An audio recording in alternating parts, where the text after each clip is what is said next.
ሰላም ጤና ይስጥልን ክቡራትና ክቡራን የአዲስ ምንጭ ቤተሰቦች እንዴት ውላችኋል? በያላችሁበት የከበረ ሰላምታችን ይድረሳችሁ።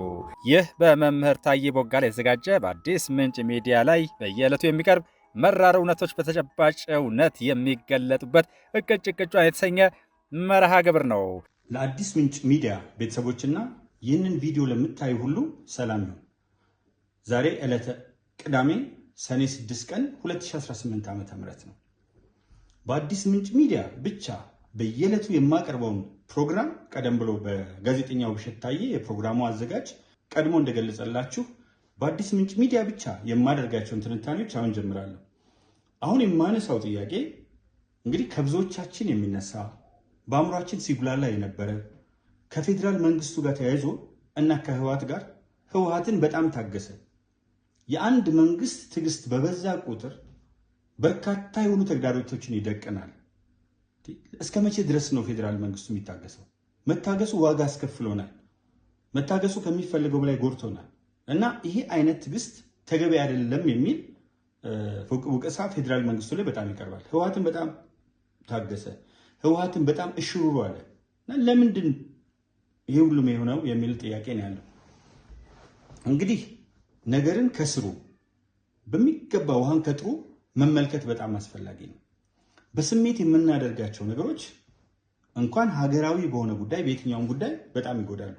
አንድ የምወደው አባባል አለ፣ 10 ጊዜ ለክተህ 1 ጊዜ ቁረጥ። በጣም ነው የምወደው። ሰሜን እዝ ከተመታ በኋላ በግፍ ሰሜን እዝን ህወሓቶች በእቅድ በአንድ ምሽት አርደውት ካደሩና በሚቀጥለው ቀን እጅግ በጣም የ20 ዓመት ሙሉ አንበጣ ሲጠብቅ አዝመራ ከነሱ ጋር ሲያደርግ በህብረት አብሮ ከህዝብ ጋር የኖረው ህዝብ የሚወደውን ሰራዊት ድንበር እየጠበቀ ከኤርትራ ከሻቢያ ጥቃት እየተከላከለ ለ20 ዓመታት የቆየ ሰራዊት በአንድ ምሽት በአሰቃቂ ሁኔታ ገደሉት። ይህንን ልክ አሁን ላይ ምርጫ ብትወጡ እንገላችኋለን እንዳሉት አካላት ከመጀመሪያው ጀምሮ አትሄዱም እያለ የቆየ አካል ነው ይህን እርምጃ ወሰዱ። ጥላችሁን አትሄዱም፣ ሻቢያ እዚህ ጋር ተቀምጦ ጥላችሁን አትሄዱም ብለው በሚገባ ቆይተው አርደዋቸዋል። የዛ ግፍ ግን ያ የፈሰሰው ደም ብዙ ንጹሃንን በላ። ትግራይ ክልል ውስጥ ብዙ ንጹሃንን በላ፣ አማራና አፋር በተለይ። ከዛ ውጭ ደግሞ መከላከያ ሰራዊታችንን እጅግ ታሪክ የማይረሳው ጠባሳ አሳረፈበት። ከዛ በኋላ ግን የፌዴራል መንግስቱ ብዙ ኃይሎች ለምንድን ነው የማትመታው ህወሓትን? ትዕግስቱ እስከ መቼ ድረስ ነው? ከሚፈለገው በላይ በስቷል የሚል ወቀሳ ፌዴራል መንግስቱ ላይ በጣም ተሰንዝሯል።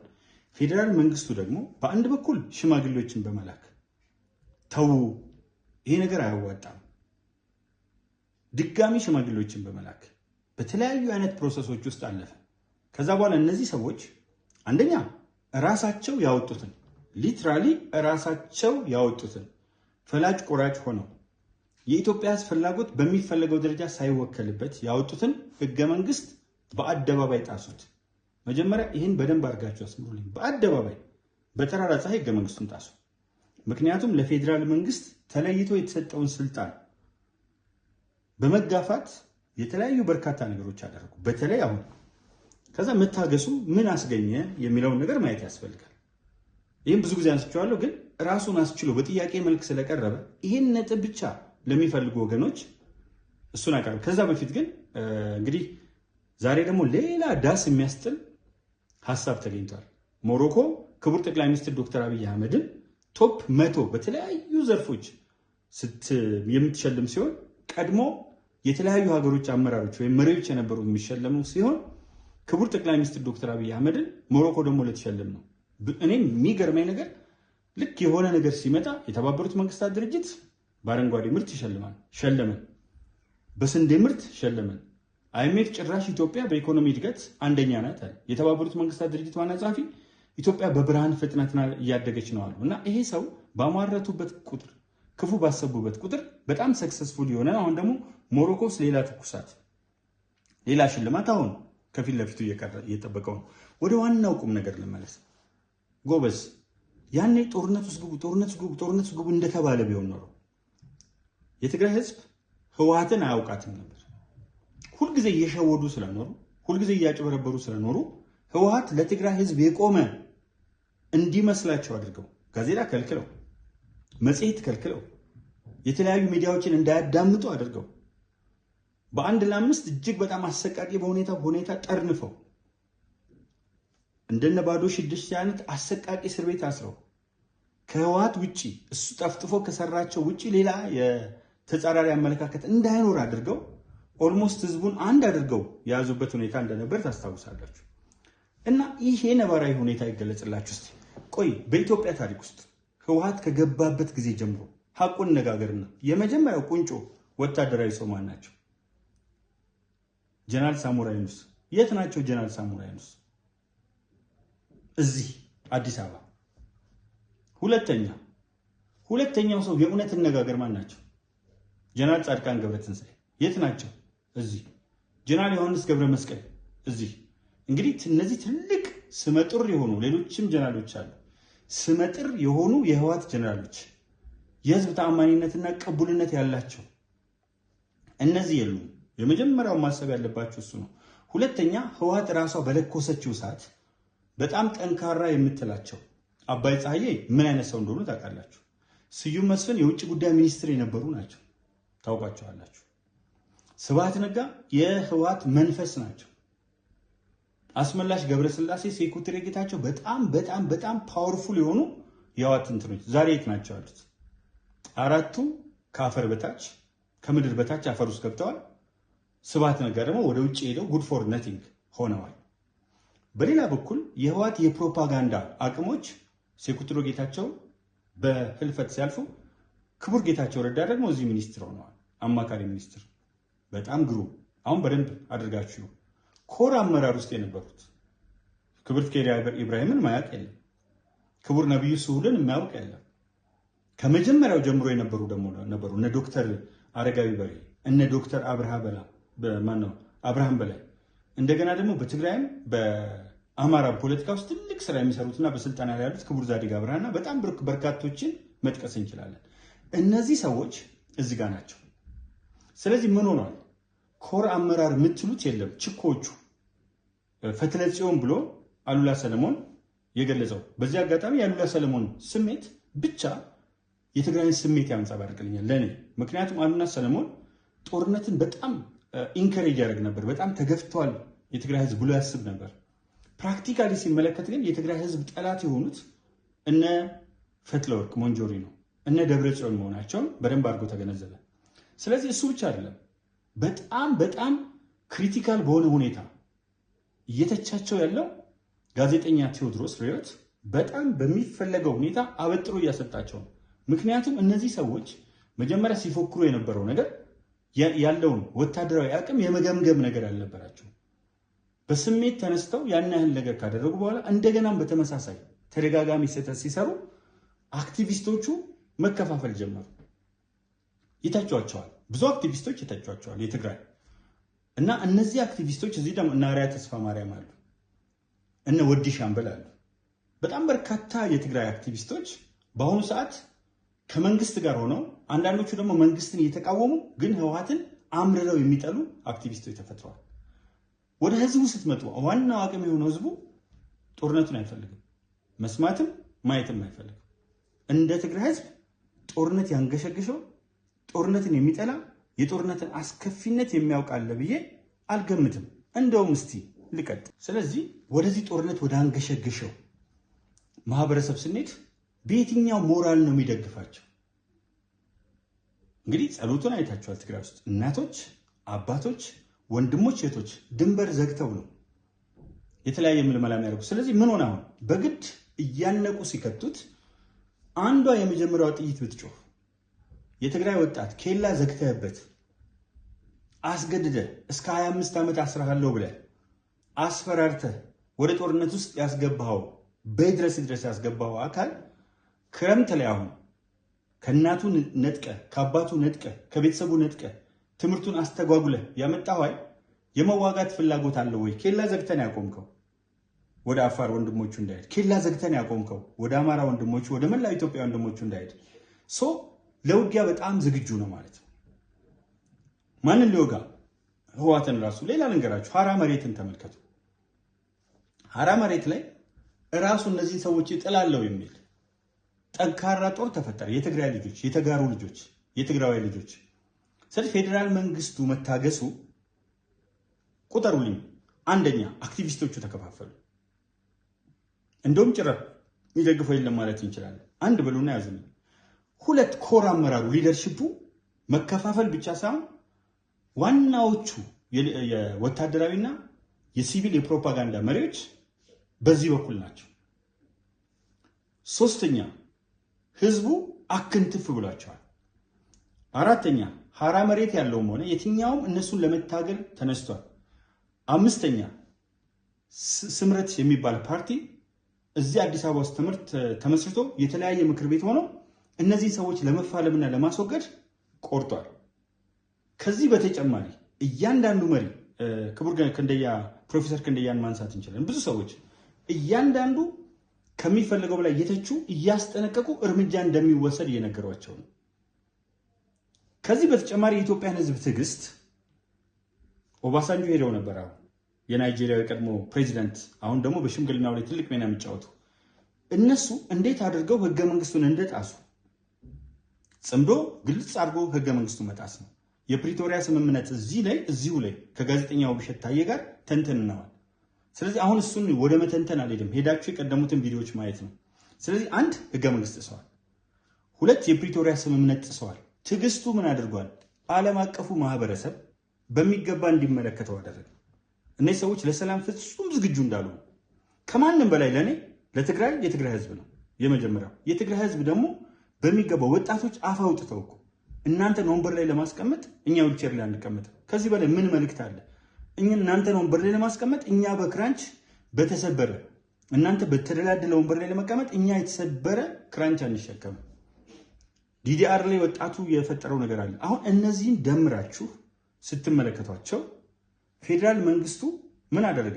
አንዳንዴ በጦርነት ውስጥ እስቲ አሁን ክቡር ጠቅላይ ሚኒስትር ዶክተር አብይ አህመድ ያሉት ትልቅ አማካሪዎች በሁለቱም በኩል ከዋትም የመጡት እዚህም ያሉት ታላላቅ አማካሪዎች የሁሉም ጠቅላይ ፊልድ ማርሻል ብርሃኑ ጁላ እንደገና ደግሞ የሁሉም አዛዥ ክቡር ጠቅላይ ሚኒስትር ዶክተር አብይ አህመድ ጦርነት እንዴት መሰራት እንዳለበት፣ የሀገር ደህንነት እንደምን መጠበቅ እንዳለበት፣ ህዝባዊ ድጋፍ እንዴት መሰባሰብ እንዳለበት፣ ዓለም አቀፉ ዲፕሎማሲ በጦርነት ሁኔታ ውስጥ ምን ሊፈጠር እንደሚችል የጎረቤት ሀገሮችን አጠቃላይ ሁኔታ በደንብ አሰስ አድርገው በደንብ አሰስ ከሚለው መሰለኝ ወይም አስሰው የመጣ ወይም ከኛ ወስደው በደንብ ዙሪያ ገባውን አይተዋል።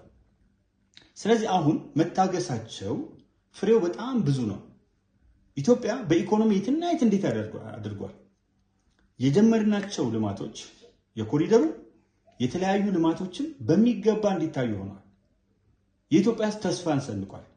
ምርጫው ከምንም ነገር በላይ ጦርነት ከምርጫው በፊት ቢሆን ኖሮ የሚያመጣው ነገርና ከምርጫው በኋላ መሆኑ ጦርነት ቢፈጠር ልዩነቱ እጅግ ግዙፍ ነው።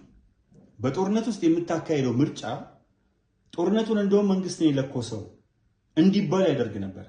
ምርጫው እንዳይካሄድ ስለፈራ ተቃዋሚዎቹ ወሬ ታውቃላችሁ። እኛ ሀገር እንዴት ይህኛው በተቃውሞ ጎራ ያለው እንዴት እንደሚፈጥር ምን አይነት ታሪክ እንደሚፈጥር አሁን አንድ ትንቢት ሲያነቡ አይቼ ነበርና በጣም ሳኩኝ። አንድም ስንክሳር ላይ አንድም መጽሐፍ ላይ አንድም ቦታ ላይ ሰሞኑን የተነበቡ ትንቢቶች አታዩ። ሙሉ በሙሉ ክቡር ጠቅላይ ሚኒስትር ዶክተር አብይ አህመድ ከመጣ በኋላ የተፈጠሩ ነገሮችን በትንቢት መልክ ጻፏቸውና ዘላለም የሚሏቸውን ውሸቶች ደግሞ ከፊት ለፊት እንደሚከሰቱ አድርገው ማሳየት ፈልጉ።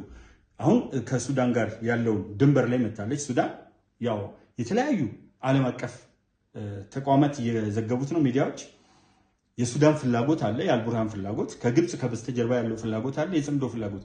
ይህንን አይተው በዚህ ላይ ትንቢት ብለው የሚያነቡ ሰዎች እኮ ናቸው። እኔ በጣም እንዴት አድርገው የኢትዮጵያን ሕዝብ እንደሚገምቱት እሷ እንደየ መድኃኒዓለም የሚያውቀው። ስለዚህ ምን ሆነ? አሁን ልብ አድርጋችሁ አይታችኋል። የኢትዮጵያ ሕዝብ በሙሉ ተገነዘበ። አንድ ምርጫው ተካሄደ። ስንት ድል እንደሆነ ተመልከቱት። የህወሓት በሁሉም መዋቅሯ በሁሉም ክንፎቿ መቆራረጣቸውን ተመልከቱ። ሁለት የትግራይ ህዝብ በተለይና የኢትዮጵያ ህዝብ በአጠቃላይ ማየቱን ተመልከቱ። ሶስት ዓለም አቀፉ ማህበረሰብ ሽማግሌዎች ሁሉ ሄደው እነዚህ ሰዎች እንዴት ችክ እንዳሉ ተመለከቱ። ስለዚህ ለህወሓት ዙሪያ ገባው ጨለማ ነው። በዛ ላይ ደግሞ ተጣምጄ እመጣለሁ ብላ የምታስበው ኃይል በምንም ተአምር የዓላማ ውህደት የሌላቸው ስለሆነ ይሄ ትዕግስት ምን አደረገ? በርካታ የአማራ ክልል የሚንቀሳቀሰው ጽንፈኛ ቡድን አካላት 33,000 ወደ ሰላማዊ መንገድ ተመለሱ። ይህም ቡድን የአማራ ህዝብ ማየት ይቻላል። ኦነግ ከመጀመሪያው ሰላማዊ ትግል ነው ያደረገው በዚህ በክቡር ጠቅላይ ሚኒስትር ዶክተር አብይ አህመድ ከመጣ በኋላ። ያኛው ግን ኦነግ እንዳልሆነና ማን እንደሆነ የኦሮሞ ህዝብ ተረዳው፣ የኢትዮጵያ ህዝብ ተረዳው። ስለዚህ የሸኔን ማንነት ፋኖ በሚል ስም የሚንቀሳቀሰውን የአማራ ጽንፈኛ ማንነት፣ የህወሓትን ማንነት እያንዳንዱ ክልልና የኢትዮጵያ ህዝብ አወቀው። ከዛ ውጪ ልማቱ ምን እንደሆነ ደግሞ ሁሉንም ክልሎች ሄደን ብናይ ድሬዳዋና አዲስ አበባ ከተማ አስተዳደር ይህን ልማት የሚነካባቸው ጠላታቸው ነው። ሐረሪ፣ ምስራቅ ማዕከላዊ ኢትዮጵያ፣ ደቡብ ኢትዮጵያ፣ ደቡብ ምዕራብ ኢትዮጵያ መከላከያ ሰራዊታችን በደንብ የተጠናከረ ፌዴራል ፖሊሱ። ስለዚህ በዚህ ጊዜ ውስጥ ኤሊት ሰራዊት መገንባት ብቻ አይደለም ኤክስፖርት ማድረግ መሳሪያ የምንችልበት ደረጃ ላይ ደርሰናል። ድሮን በሚገርም ሁኔታ የምናመርትበት ደረጃ ላይ ደርሰናል። እነዚህን ደምራችሁ ተመልከቷቸው ጎበዝ። ሎጂስቲክስ ያስፈልገናል። ከኋላ ሎጂስቲክስ ለማቅረብ አሁን ምንም አይነት ችግር የለብንም። በቂ የሆኑ ወታደራዊ አንቶኖቮች አሉ። በቂ ከቦታ ቦታ ላይ ያንቀሳቅሱ የሚችሉ ሄሊኮፕተሮች አሉ። በቂ ሕክምና መስጠት የሚያስችል አቅም አለ። ከኋላ ደጀኑን ይዛል። እነዚህም በደንብ ማየትና በደንብ መገንዘብ ሲቻል ብቻ ነው ፌዴራል መንግስቱ ትዕግስቱ በዛ ወይስ አልበዛም የምንለው። አንድ አባባል አለ፣ ትዕግስት መራራ ናት፣ ፍሬዋ ግን ጣፋጭ ነው። አንዴ ልድገመው፣ ትዕግስት መራራ ናት፣ ፍሬዋ ግን ጣፋጭ ነው የሚል አባባል አለ። ስለዚህ እሱን ስትመለከቱና ስታስተውሉ መታገሳችን በፖለቲካው መስክ ያመጣው ለውጥ ከመጀመሪያ የተነተንኩትና ሀገር ውስጥ ያለው የተፈጠረው ተቃዋሚዎች ራሳቸው ነው እኛ አሁን ባለን ቁመና መምራት አንችልም። አሁን ባለን ቁመና ስለዚህ ብልጽግና መምራት አለበት። እንወዳደራለን። ዲሞክራሲው እንዲያድግ የሚፈልገውን ጥረት እናደርጋለን። ምርጫ ውስጥ ተሳትፈን ከስህተቶቻችን ተምረን በሚቀጥለው ራሳችንን ማዘጋጀት እንችላለን። ነገር ግን አሁን ባለው አቅም መምራት የሚችለው ብልጽግና ነው የሚል ነገር አመጡ። ሌላው በየክልሉ የሚንቀሳቀሱ በሰላማዊ መንገድ የሚታገሉ የፖለቲካ ፓርቲዎች እንደ ድሮ ብልጽግናን ዝም ብሎ ከማብጠልጠል ይልቅ ገዢውን ፓርቲ ከማብጠልጠል ወጥተው ለህዝባቸው ጫካ ውስጥ የገቡ ሰዎች ጠላት ናቸው። እንደኛ እኮ ገብተው መሳተፍ ይችሉ ነበር። ዓላማቸው ባንዳነት ስለሆነ፣ መገረድ ስለሆነ፣ ዝርፊያ ስለሆነ፣ ለዚህ የሚያስችል ነገር ስለሌላቸው፣ ወንጀለኛ ደግሞ ከማረሚያ ቤት ወይም ሲፈለግ እየወጣ ያገባባቸው ስለሆነ እነዚህ ለሀገር አይበጁም የሚል ብቻ አይደለም። ትልቆች የመጡትን አመራሮች ታያላችሁ ከጫካ ወጥተው። ይሄ ቀላል ድል አይደለም።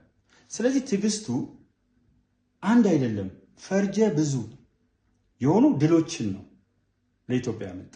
ፈርጀ ብዙ ድሎች። እነዚህ ድሎች ደግሞ ደጋግሞ በዚህ ቪዲዮ ውስጥ ራሱ ቢነሱ ደስ የሚለኝ ድሎች ናቸው። በቃ ህዝቡ በኢኮኖሚ ምን እንደሚመጣ ከፊት ለፊታችን ያለውን ተስፋ፣ ምክንያቱም በፊት ተስፋ እናደርግ የነበረው ነገር አሁን ተጨብጦ አየ ነው። ስለዚህ አሁን ሌሎች ተስፋዎችን ለመሰነቅ እኔ አልቸገርም። ምክንያቱም የዛሬ 2018 እንደርሳለን ካሉበት ቦታ የትና የት አልፈው አገኘዋቸው። ስለዚህ 2023 የህዝብን አደራ ተቀብለዋል። ስለዚህ 2023 ሲደረስ ምርጫው ተገልጾ ብልጽግና የሚያሸንፍ ከሆነ ይህን አሰምርበታል። 2023 የት እንደሚደርሱ ከወዲሁ አውቃለሁ። ስለዚህ ደረቴ በደስታ ይሰፋል። ኖርንም አልኖርንም ይሄ መንግስት የት ጋር እንደሚደርስ በደንብ ግልጽ ነው። አመራሩ በጣም የተጠናከረ ነው። ጓዳዊ ውህደቱ እጅግ የጎለበተ ነው። ውስጡ የተሰገሰጉትን ጥቂት እንትኖች ደግሞ የማጥራት ሂደት አካሂዶ ያጠራቸዋል። ሌባን ያጠራል፣ እርግጠኛ ነኝ። እንደው ሙሉ በሙሉ ይጠፋል ብለን ባናስብ እንኳን ግን ሲግኒፊካንትሊ ሌባ ይቀንሳል። ብልጽግና ውስጥ ያለ ሌባ፣ ብልጽግና ውስጥ ያለው ቢሮክራሲያዊ አሰራር እንዲሰባበር የአዲስ መሶብ ዲጂታል አገልግሎት፣ የአዲስ መሶብ አገልግሎት ታምር ነው። ሌሎችም አገልግሎቶች። ስለዚህ ጫካው እየተመነጠረ ለሌብነት አስቻይ ሁኔታዎች እየተሽመደመዱ ማህበረሰቡ አይታችሁ ከሆነ 100,000 ሲባል አቅም የለኝም 75,000 አድርግልኝ እሺ ብሎ ሰፍ ብሎ ሊበላ ሲመጣ ፖሊስ አዘጋጅተው በክትትል ጆሮን የትም እንደማያመልጥ ቢበላው እንኳን ይዞ እንኳን ቢሄድ እንግዲህ ወይ ጫካው ስጠኝ ነው የሚለው ወይ የሆነ መንገድ ላይ ስጠኝ ነው የሚለው፣ ግን የትም እንደማይደርስ የሚያውቅበትን ነገር ሆነ። ስለዚህ ህብረተሰቡ መብቱን የማስከበር ነገሩ ሰፊ ነው። አሁን ይህንን ደምረን ስንመለከተው የክቡር ጠቅላይ ሚኒስትሩ ትዕግስት ከምን ይመነጫል? አንደኛ ከባህሪው በጣም ታጋሽ ነው። የፈለገ አድርገው ወደ ሰላማዊ መንገድ እስከመጣህለት ድረስ እስከ መጨረሻው ጫፍ ይሄዳል። አሁን ዝም ብሎ ምን የሚባል ነገር አለ፣ እሱ ጊዜ አልወስድበትም። ማሽቃበጥ ምናምን እንግዲህ ሞሮኮም ማሽቃበጠች፣ የተባበሩት መንግስታት ድርጅት ዋና ጸሐፊ ማሽቃበጠ፣ አይኤምኤፍም ማሽቃበጠ። ማሽቃበጥለት የለም ማሽቃበጥ ከሆነ ትክክለኛ ነገር መግለጽ ማሽቃበጥ ከሆነ። ስለዚህ ይሄ ሰው በጣም ሲበዛ ትዕግስተኛ ነው። ትዕግስቱን ከቤቱ፣ ትዕግስቱን ከቤተ መንግስት፣ ትዕግስቱን ከሚያጠብቆ ካያቸው ፍሬዎች። ይሄ ስም ብልጽግና የለም ማለት አይደለም፣ ግን ሁልጊዜ ሀገርን የሚቀይራት የመጀመሪያው ነገር ከላይ ያለው መሪ ነው። ወረዳዎች አሉ፣ ተመሳሳይ ወረዳዎች፣ ተመሳሳይ ክፍለ ከተማዎች አሉ። ሁሉ ነገር ተመሳሳይ ቢሆን አንደር ኖርማል ሰርከምስታንስ አስቀምጠናቸው የተለየ ነገር ሳይደረግላቸው አንዱን ክፍለ ከተማ የሚመራ ሰው የሚገርም ተአምር ይሰራል። አንድ ገቢዎች ላይ በህወሓት ኢህአዴግ ጊዜ ተአምር የሰራ ሰውዬ ነበር። ገቢዎች ላይ የሚገርም ስራዎች በፍጥነት እንዲያልቁ ነው። ገቢዎች አይደለም ይሄ የሰነዶች ማረጋገጫ ላይ እና ተአምር ሰራ። ስለዚህ እንዲህ አይነት ተአምር የሚሰሩ ሰዎች ይኖራሉ። ዘሴም ከንቲባ ነው አዲስ አበባ ውስጥ ይቀመጥ የነበረው። አመራሩ ከላይ ያለው እንዳለ ሆኖ ዳተኛ ከንቲባ ብትሆን ነው ክብርት ከንቲባ አዳነች አቤቤ ዳተኛ ብትሆን አዲስ አበባውን የደረሰችበት ደረጃ አትደርስም። ስለዚህ ክብርት ከንቲባ አዳነች አቤቤ የመጀመሪያው ነገር የሴቶችን ኃላፊነት መሸከሟል። በዘመናት ውስጥ ስለ ሴቶች ያለንን የተረገመ አመለካከት እና እርግማን መስበር እንደምትችል በማመን ለሴቶች የነገዋን ሴት ብቻ አይደለም ሴቶችን በአመራር የማብቃት ስራ ላይ የምትሰራውን ስራ ትመለከታላችሁ። ከወጣቱ ጋር ወጣት፣ ከሚያለቅስ ጋር አልቅሳ፣ ከሚደሰት ጋር ተደስታ እያንዳንዱን ቀዳዳ እያየች ሌሊት ሳይቀር ፕሮጀክቶችን እየተከታተለች በትምህርት ቤቶች የተማሪዎች ምገባ እየተደሰተች፣ በህዝብ ምገባ እየተደሰተች፣ በሚሰሩ የህፃናት ማዘውተሪያዎች፣ የወጣቶች ማዘውተሪያዎች፣ አንፊ ቲያትሮች፣ በሚታቀዱ ሞሎች፣ በፓርኪንግ፣ በኮሪደር ልማት፣ በመንገዶች ስራ፣ በገበያ ትስስር፣ በቅዳሜና እሁድ ገበያ በእያንዳንዱ ቦታ የህብረተሰቡን ችግር እንደምን ላቃልል ይችላለሁ ብላ ያለ እረፍት የምትተጋ ከንቲባ ሆና መጣች። ስለዚህ እቺ ከንቲባ አሁን ማንም ሰው ሴቶች የሚለውን ዳውት ወይም እንትን ዊዝአውት አዮታ ኦፍ ዳውት ነው የቀየረችው። ዊዝአውት አናዮታ ኦፍ ዳውት ቀይረዋለች። በቃ ሙሉ በሙሉ ቀይረዋለች። ትንታግ ናት። በጣም በእርጋታ ነው የምትናገረው። ስለዚህ ትዕግስት ምን ያህል ፍሬ እንደሚያፈራ በአዲስ አበባ እድገት ማየት እንችላለን። ክልሎች አያስነኩም። ሀረሪ ማንም ሊደርስበት አይፈልግም። ሌላ ሰው ሶማሌ ተናግሯል። ሌላ አካል ከመጣ ወደ ጦርነት እንገባለን። ደግሞ ጥያቄ ሳለው ጥያቄ አለ ወይ? ይሄን ያገኘውን ሰላም፣ ይሄን ያገኘውን ከኢትዮጵያ ጋር የበለጠ ኢንተግሬት ያደረገበት፣ ታሪኩ የሚወሳበት፣ ባህሉ የሚታደስበት፣ ምርቱ እየተትረፈረፈ የመጣበት ይህንን ሰላም ሊያስነጥቅ ሶማሊያ አይፈልግም። የትኛውም አካል ቢመጣ ይዋገዋል። በጭራሽ ወደ ሌላ ነገር ይሄዳሉ እንጂ ከክቡር ፕሬዚዳንቱ ህወሓት ብትመጣ ብለው የተናገሩት አለ ሙስጠፌ ዑመር። ክቡር አሻድሊ ሀሰን ተመሳሳይ ቤንሻንጉል ጉሙዝ። ከዚህ በኋላ ለየትኛውም ፊውዳላዊ አመለካከት፣ ለየትኛውም የጽንፈኛ አመለካከት ዝግ ነው። ክብርት አለሚቱ ኡመድ ዝግ ናት። ክቡር ዶክተር እንደሻው ጣሰው ዝግ ነው። ክቡር ዶክተር ጥላሁን ከበደ ዝግ ነው። ክቡር ደስታ ሌዳሞ ዝግ ነው። ስለዚህ በየትኛውም ቦታ ብትሄዱ ክቡር ከድር ጁሃር አሁን አዲሱ ምርጫ ሌላ ነገር ሊፈጥር ይችላል ድሬዳዋ ውስጥ ግን ዝግ ነው። ለኮሚሽነር አለሙ መግረ ሌሎችም በቃ ዝግ ነው። ጠቅላላ ዙሪያውን ቀለበቱ ዝግ ነው። ከፌዴራል መንግስቱ ጋር አሁን ካሉ አመራሮች ጋር የክልል ፕሬዚደንቶች፣ ሚኒስትሮች፣ ሚኒስትር ዴኤታዎች፣ ኮሚሽነሮች፣ በየደረጃው ያሉ አመራራት፣ መከላከያ ሰራዊታችን የብረት አጥር ነው፣ ካቴና ነው። ምንም አይነት ነገር ከላይ ወፍ ከታች ፍልፈል ሊገባ አይችልም። ዝግጁ ነው። ራሱን አስኪዬ ስለ ፌዴራል ፖሊሳችንና ስለ መከላከያችን ስራ ፌዴራል ፖሊስ ሁሉም መለዮ ለባሾቻችን በሚገርም ሁኔታ ጥምር ጦሩ እየተሳሰረ አብሮ እየወደቀ በመስዋዕትነት ኢትዮጵያን እያጸና። ስለዚህ እነዚህ በሙሉ የትዕግስት ፍሬዎች ናቸው። የጠቅላይ ሚኒስትሩ የፌዴራል መንግስቱ ትዕግስት ፍሬዎች ናቸው። ሌሎችም እንዲያስቡ ያደርጋል። እዚህ ጋር እንደገና ልጨምርላችሁና ላጠቃልል። አንድ ነገር ጨምር ይላጠቃል። ትዕግስትን ሌሎችም እንዲማሩበት ነው እኮ። ይኸውላችሁ አሁን ህወሓት ከሰው ጠባሳ ነበር። እንግዲህ ብዙ ጊዜ እኛ ሀገር የሚባለው እኔ የምደጋግመው ያበራሽን ጠባሳ ያየ በሳት አይጫወትም ነበር። አሁን ግን በራሱ እሳት እንደ ፈንጂ አምካኝ ከስህተቱ የማይማር ፈንጂ አምካኝ ነው ይባላል፣ የማይማር ድርጅት ነው። ስለዚህ ይሄ ድርጅት ሲመታ ባንዳዎች ደግሞ ደጋግመው እንዲያስቡ ያደርጋቸዋል። ሌላ ይህን ድርጅት ደግፈው ከኋላ ጃስ ያሉት እና ወደፊት የሚያደርጉት ነገሮች ወሽመጣቸው ይበጠሳል። ኢትዮጵያ ውስጥ ከእንግዲህ እንደ አድዋ አብረን የምንነሳበት ለልማት፣ ለሰላም፣ ለዲሞክራሲ፣ ለአንድነት ሁላችንም የትኛውም የኢትዮጵያ ክፍል ሄደን የምንሰራበት ህብረታችን የሚጠናከርበት የሚጎለብትበት በጠብ መንጃ ማንም ሰው ምንም ማድረግ የማይችልበት ትክክለኛ አውድ ይፈጠራል። እንዲሁ እንትን ብለውን አሜሪካኖች ከ1861 እስከ 1865 በአሜሪካን ሲቪል ዎር 1 ሚሊዮን ሰው ህይወቱ ከተሰዋ በኋላ ጦርነት ሚሊዮን ሰው እንደበላባቸው፣ አካል እንዳጎደለ፣ ሰብአዊ ቀውስ እንደፈጠረ፣ የሰዎችን አእምሮ እንደጎዳ፣ ፖስት ዎር ትራውማ ምን እንደሆነ በደንብ ስላየ ኖ ከዚህ በኋላ ጦርነት አክንተፍ ብሎ ወደ ልማት ገብቷል። ስለዚህ ዩኒፊኬሽኑ የበለጠ ይጠናከራል። ይሄ ትዕግስት ታግሶ ከተነሳ ወዲህ ሻዕቢያ ኢሳያስ አፈወርቂ ብቸኛ እድሉ ግብፅ ሄዶ የህይወት ዘመኑ መጨረስ ነው። መንግስቱ ኃይለማርያም ኮሎኔል የቀድሞ የደርግ ፕሬዚዳንት የነበሩት ወይም የኢትዮጵያ ፕሬዚዳንት የነበሩት ሰው ዚምባብዌ ህይወታቸውን እንደጨረሱ እድል ካገኘ ኢሳያስ የመጨረሻ ጣፈንታው ሌላ ቦታ ነው የሚሆነው። ስለዚህ ምናልባት ሌላ ቦናንዛም ይዞ ሊመጣ ይችላል። ረጋ ብለን እናስብ። ሌላ ነገር እኛ አሁን አስቡ፣ ኤርትራ የኛ ሆነ ሂዱ፣ ግድ የለም ፍላጎታችሁ ከሆነ የእውነት ካልሆነ ራሳችሁ ታገሉ። ምጽዋ የኛ ሆነ ኦኬ ይሁን። ትላንት የገለጽኩት አለ ከዚህ በፊት እሱን አንስቼዋለሁ በደንብ ስለ ምጽዋ፣ ስለ ቀይ ባህር፣ ስለ አሰብ፣ ስለ ኤርትራ ጥያቄ የተነተንኩ ስላለ ሄዳችሁ ተመልከቱት። ቪዲዮዎቹ በጣም አንዱ ለአንዱ ተመጋጋቢ ነው የሚሆነው። ስለዚህ ሌላም ነገር ይዞ ሊመጣ ይችላል። ግብፅ ደጋግማ እንድታስብ ያደርጋታል። በታሪክ ውስጥ ተሸንፋለች፣ ደግማ እንድታስብ ያደርጋታል። የኛ ኢኮኖሚ ደግሞ ይህን ተከትሎ መጥቶ ከዚህ በኋላ የሚደረገው መጠናከር ኢትዮጵያዊ ፍቅራችን እያጎለበተ ወደ ውይይት እያሰፋን ብሔራዊ ምክክራችን የበለጠ እየሄደ ኢትዮጵያውያን ደግሞ ስንነካ ባድመን አስታውሱ።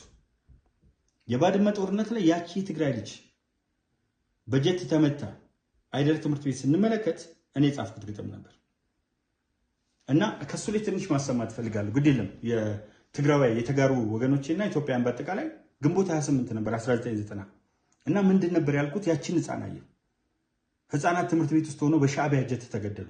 አሁን በእነሱ ላይ ነው ጽምዶ የሚያደርጉት እና እንዲህ ብዬ ነበር ያልኩት።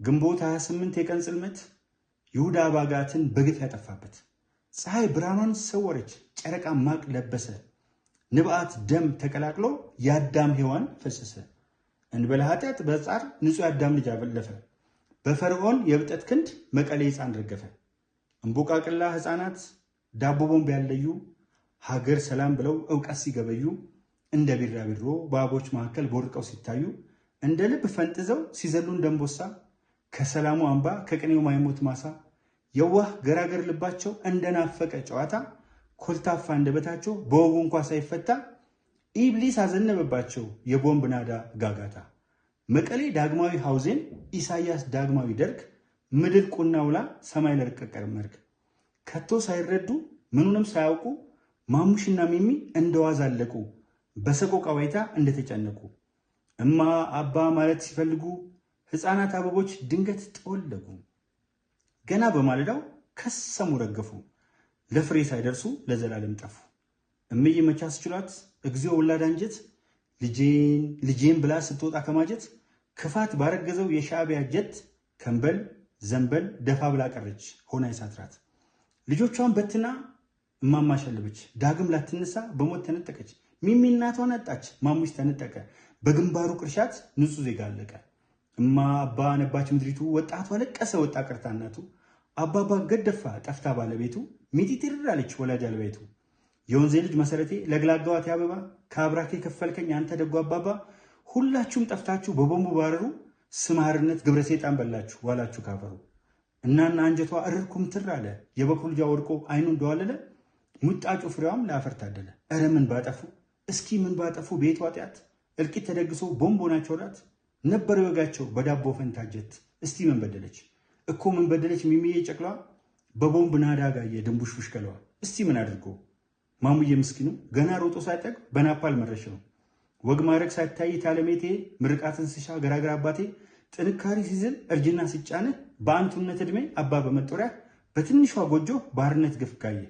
እንደምን ልቻለው በጣም ጸና ሐዘኔ፣ ወገኖቼን አጣው እግዚኦኔ ዴኔ፣ በሂትለራዊ ጭካኔ የናዚም ብያኔ፣ የፋስ ፓርቲን ጥፋት ሙሶሎኒ ወኔ፣ አጣምረ ለያዝከው ለሳዳም የጡት ልጅ ለመንግስት ወንድም ለኢሳያስ መጥኔ። ያኔ ሳዳም ነበረ።